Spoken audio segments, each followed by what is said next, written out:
Broadcasting live from the Business RadioX studios in Atlanta, Georgia, it's time for Atlanta Business Radio. Brought to you by OnPay. Built in Atlanta, OnPay is the top-rated payroll and HR software anywhere. Get 1 month free at onpay.com. Now, here's your host.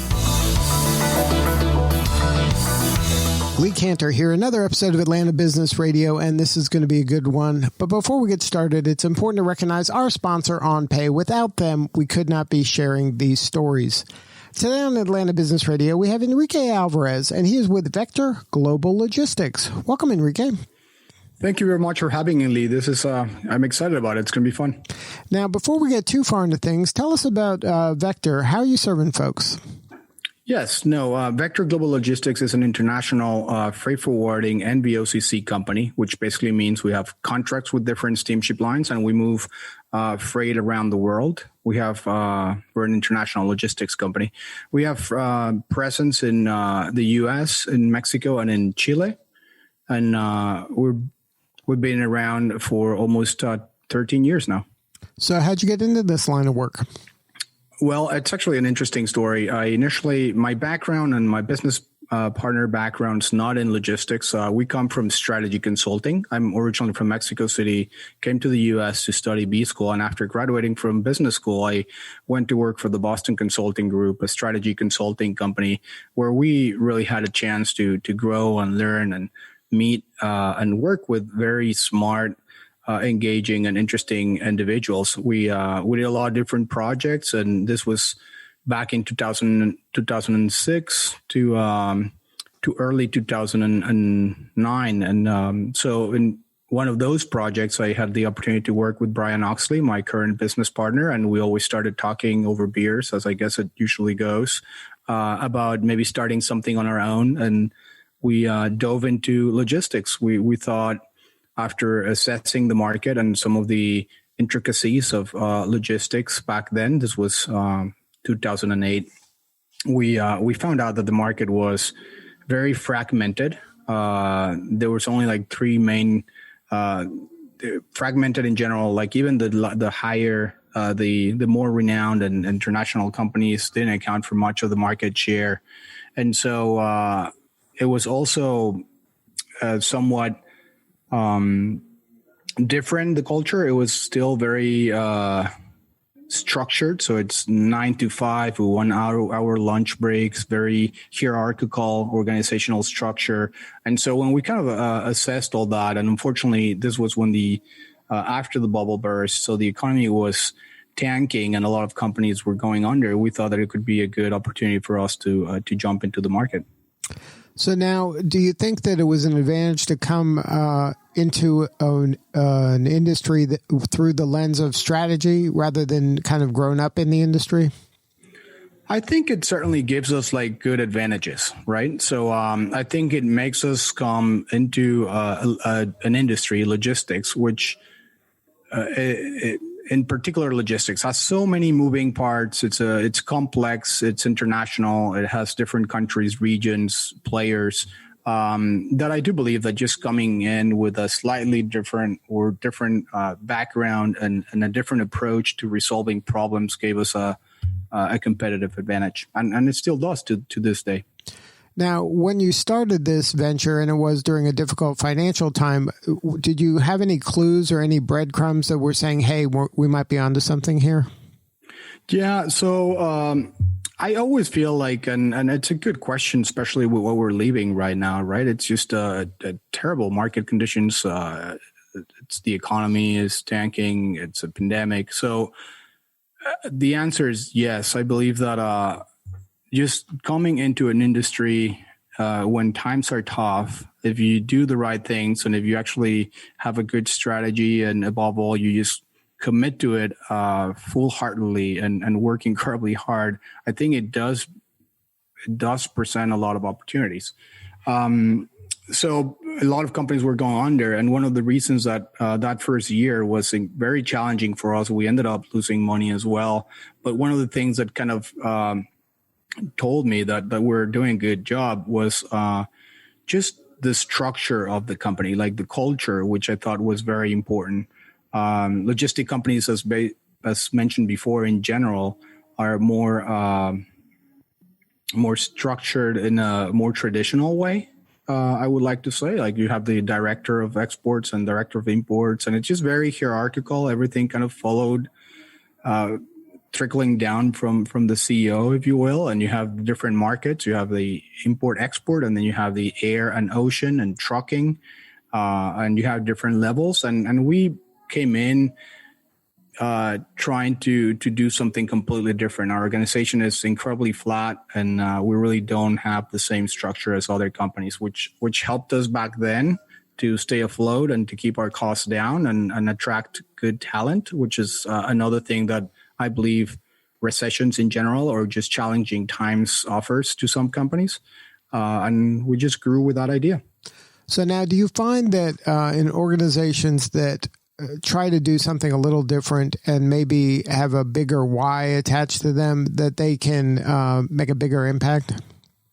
I think so. I think, and before it was in the last 20 years, if you will, I mean, purpose-driven organizations are becoming a little bit more than a trend, right? Before it was, say, it's good to be socially responsible. It's good to be sustainable. It's good to help the environment. But honestly, I think now, 2020, if you don't have it, you'll just go under. I mean, just setting everything around, making everything around the why are you doing things, and giving purpose and meaning to what you do, and then just reflecting that not only on your marketing, which is kind of the easiest thing to do, but then also just incorporating it into the organizational structure, the compensation structure, the growth strategy, and the I guess interviewing process and all that. I think that's where it makes a big difference. So I do believe that companies that have employees that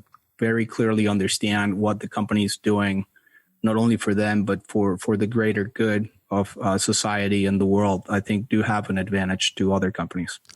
Now, a lot of companies give lip service to a lot of what you were saying in terms of, yeah, we care more and our people are the biggest, most important asset and things like that. But their practice may be a little incongruent. Do you find it's possible to create this purpose-driven kind of work culture and still have a results-based culture? Yes, no, definitely. And we are kind of the living proof of that. I mean, we at Vector Global Logistics have a unique results-based culture, which basically means you take the time and space component out of the equation and you just measure performance by results and results only. So to give you an idea, we have an unlimited time off. We don't have time, so we don't have a set schedule, so people don't have to come to the office at 9 and leave at 5. We have an office, but people don't even have to show up to the office. They can work from wherever they want. We have an operations manager, as an example, that loves soccer, and he was in Brazil when the World Cup was in Brazil. And technology helps you to do that.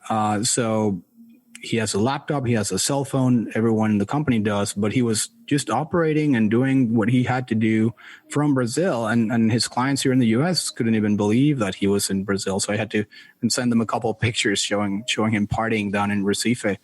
But another operations manager just likes guitar, and she takes guitar lessons from whatever, I think it was 11 a.m. to 1 on Tuesdays and Thursdays.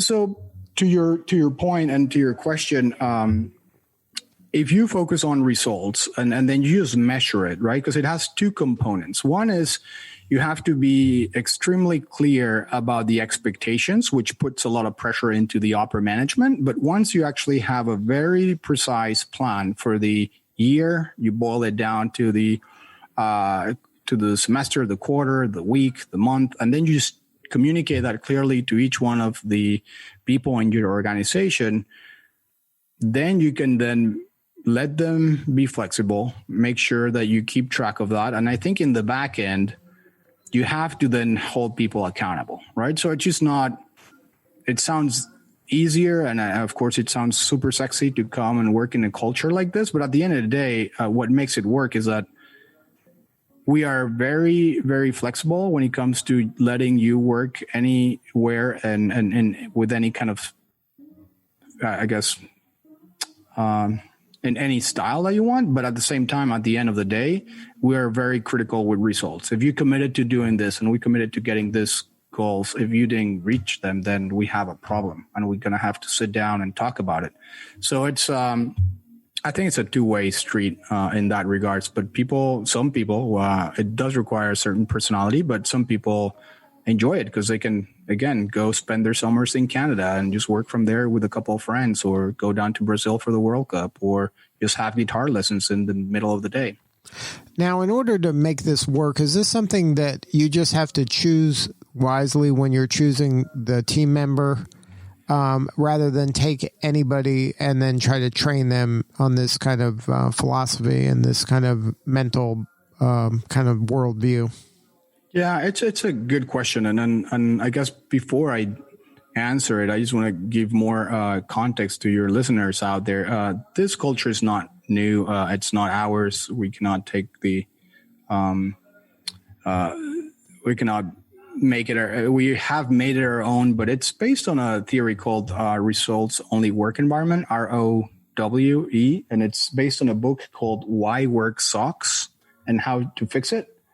In case anyone would like to Google or search that, I would strongly recommend that book. Now, answering your question, it's easier for a company that's just starting, or like we did, to implement this from the beginning than it must be for a company that already has a culture that has been around for a longer time. So we kind of understand and acknowledge that we had a little bit of a benefit in implementing this from the get-go, because it makes it a little bit easier, because as you say, you start looking during the interview process for those traits and characteristics that would make someone successful in our company. And it's just that proactiveness, that self-driven attitude, that kind of entrepreneurship mentality, if you will, at all levels. So yeah, I think you can kind of identify people earlier on in the process, and make it easier, because some people, again, and it's not a good thing or a bad thing, it's just different, right? Some people require a little more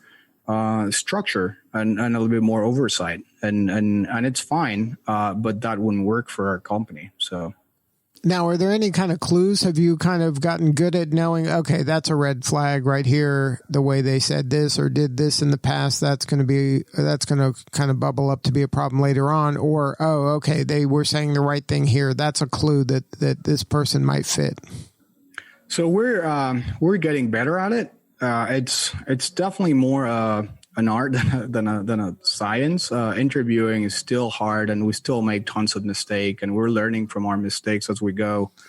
A few things that we kind of put closer attention to is not the academic side of things, but what have you done outside of school? What have you done in your hobby section of the curriculum? Because those are the things that, for me, give you a little bit more clues into, well, would this person work in our culture, right? I mean, you were the the captain of your soccer team, or you worked directly with this other non-for-profit, or you volunteered for this, or you actually backpacked through Europe for months. I mean, I think that's where you can find a little bit more information about whether someone's self-driven and just encouraged to work under this unique culture. But I'm not going to claim that we have this up to a science. We still struggle, and I think just the best way of doing it is you hire someone, and then we have a very strict process to onboard those people, and you can tell, not immediately, not during the interview process necessarily, but after a month you can tell whether they would be a good fit from a cultural standpoint, so it's really just after getting to know them. Now, is it something that you have to kind of be disciplined on the, hire slow, fire fast kind of methodology? Yeah, and we have learned this the hard way too, as probably any other startup company. We've made so many mistakes. I mean, we probably have made all the mistakes in the book and then some. Yes, keeping someone that you kind of feel or know that it's not going to work, but you kind of have to keep them, or you think that you have to keep them because you don't have enough people whenever you're when at that particular time or for that particular position. But it's a huge mistake, and I have learned with my experience and all the mistakes that I've made and that's something that I'm personally working on. You need to let people go faster. If you want to have like a company and a culture like this work, because otherwise people will know that you're not holding someone accountable as much as you are others, or you're not holding people accountable as you said you're going to hold them accountable. And since you're results based, if you have the results, you give the instructions, it's clear, the objective, and there's no consequences if you don't meet the results, then of course the whole culture just breaks down. Now, let's talk a little bit about Vector Global Logistics, the nuts and bolts of your business. What is the pain that one of your clients is having where Vector is the solution to it? Yes. So our clients are in the international shipping space. So they're shipping a lot of different things. One of the main things that I believe our clients bring to us the most is a lot of companies are trying to minimize overall shipping. So to give you a very practical example, like this is a company that was shipping wooden logs from Veracruz, Mexico to Houston, Texas. And I had a conversation with the person in charge of logistics, and then you quote, and he tells me, right, so these other logistic companies, Enrique, have, and I'm going to make the numbers up, but $3,000 for ocean per container from Veracruz to Houston port. Can you match that, right? And so they kind of focus on, can you match or give me a better rate on that stretch from the Veracruz port to the Houston port, and I'll follow with the example, which we did. I mean, we have contracts with the major steamship lines. We can get very competitive rates comparable to some of the bigger players out there because it's a very relationship driven industry. And we did, but then I kept quoting and I kept asking, well, what else do you want us to do? I mean, what else do you do? I'm like, don't worry, Enrique. As long as you're giving me a competitive rate from Veracruz to Houston, we'll continue working with you. So after a couple of months working together and after moving maybe close to 100 containers, I decided to go down and just meet them. I'm headquartered in Atlanta, Georgia. So I fly down to Houston, start talking to him. We always talk about rates because that's the main thing in his mind. And I'm always trying to ask him to give me more information about the company and the culture and the strategy. And I bumped into the owner. And so we started talking and he tells me that they're a mulch manufacturing company. And so I asked him he shows me the warehouse and where they manufacture the mulch and all the machines that make mulch from the lumber that we were bringing. And I asked, well, do you own this warehouse? No, we're leasing the warehouse. I'm like, well, are these machines hard to transport? And I could tell that they weren't too sophisticated or too hard. They're just big shredding machines. They're super nice and impressive if you're an engineer, but they didn't look like that they would take too long too much to ship them somewhere else. And so he just asked me, well, why do you want to know all this? I'm like, well, because why? So, and then I asked him, well, what's your main market? Right. So, cause they manufacture mulch there. And he said, 80% of our clients are in Los Angeles, in California. And so I said, well, wait a minute. So we're sending sending logs from Veracruz to Houston. You make mulch, then you bag it, package it, then truck it all the way to California. And I said, why don't we Mexico has two coasts. We take it through the other coast. We move the machines to California. We rent a warehouse in California. We set everything up in Los Angeles. You make the mulch in Los Angeles, service your market in Los Angeles, and then you just truck the 20% down to Texas or wherever else it's going. And we did the analysis, and we ended up saving this company $1.5 million, right? So and of course, after that, I increased my ocean rates. But it's just not only about how much is the ocean rate. And I feel like in this industry, still, due to different things, still you're competing just for the ocean freight, and whoever can give you the cheaper ocean freight will get the business, where supply chain and logistics is so complex that it has tons of other variables that people trying to truly minimize their supply chain cost should consider.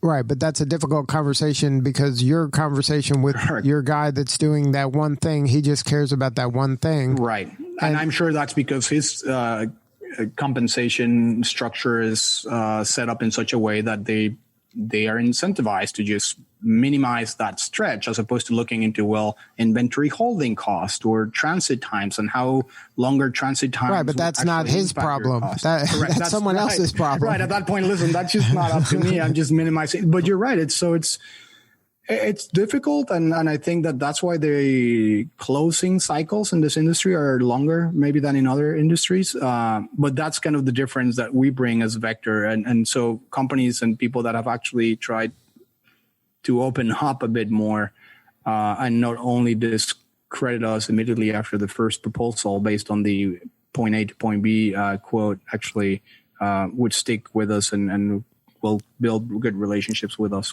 But then in order to have those conversations, you have to have a kind of a deeper, more intimate relationship with the leadership that has maybe a more holistic view of the whole process rather than just one kind of segment of it. That's exactly right. And that is the hardest part about selling logistics, right? It's just having those more meaningful, deeper conversations and relationships really with people. But that is where we can add the most value. So we can definitely be competitive on a rate, on the rates. We can compete on rates like any other company out there. But I think that where Vector brings more value to your supply chain is when you actually can open up and see, well, are we setting up the distribution center in the right place? Should we actually take a faster vessel so that our inventory holding costs are lower? Should we maybe do the opposite, right? Because some clients don't want to hold a lot of items in inventory, so they should probably be asking for longer transit times and ways of actually routing things from China that are just will take longer to get here, so that you can somewhat kind of get an extra 10 days of free storage, if you will, while they're in transit. So no, but you're right. It's definitely complicated to get through to having those conversations, but it makes it. I guess it makes it more interesting too. Right. Well, it sounds like you have a really great solution. It's just maybe the point of entry has to be a different person than the person that makes that small decision that doesn't see the big picture as well as you do.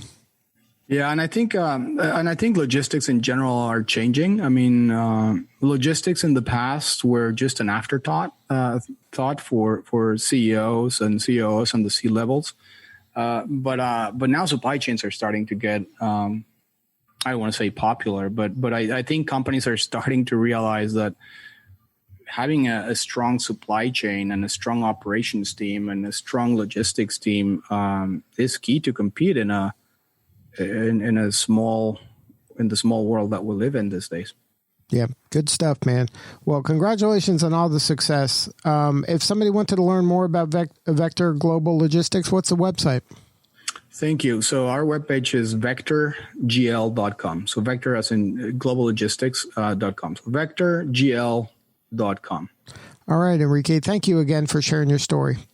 Thank you, Lee. It was a pleasure. All right. This is Lee Cantor. We will see you all next time on Atlanta Business Radio. And remember, this work would not be possible without the support of our sponsor, OnPay. Please support them so we can continue to share these important stories. Today's episode of Atlanta Business Radio is brought to you by OnPay. Built in Atlanta, OnPay is the top-rated payroll and HR software anywhere. Get 1 month free at onpay.com.